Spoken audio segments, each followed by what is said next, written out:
kind of aeroplane helicopter hybrid.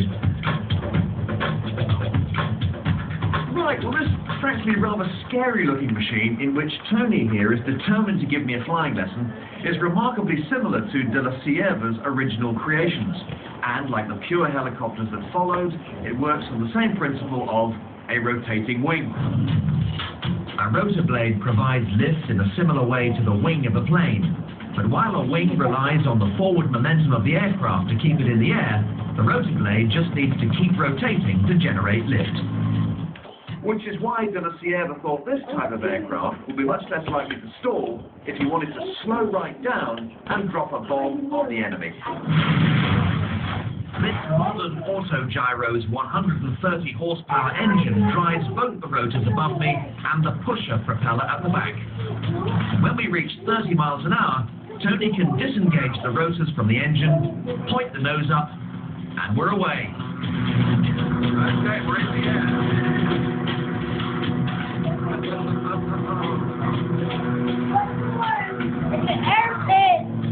In this lovely little mouse of the machine, we are in the air. Absolutely ecstatic. Even though there is now no power going to the rotors, they're being turned by the onrush of air and keeping us up. In fact, the rotors have to be disengaged, or the autogyro would spin round in the opposite direction and crash. Nasty.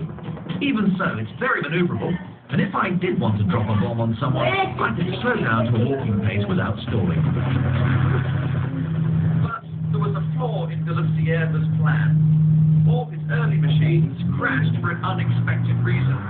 They all rolled over to one side in the air. And it was de la Sierva's solution to this problem that secured the future for all helicopters.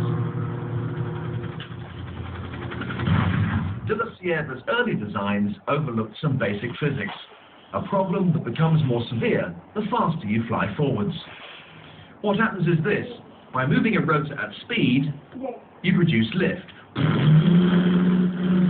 soon as you start to fly forward, a new set of factors come into play. Let's imagine this is a real autogyro, and its blades are turning from left to right at a steady speed. Now the blade moving forward creates more lift than the retreating blade because it's moving faster through the air.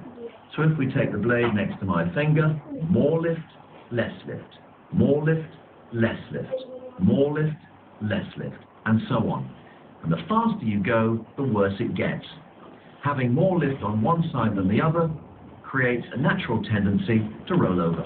And de la Sierva's early autogyros did exactly that, shortly before they crashed. The solution he came up with in 1927 was an ingenious way to reduce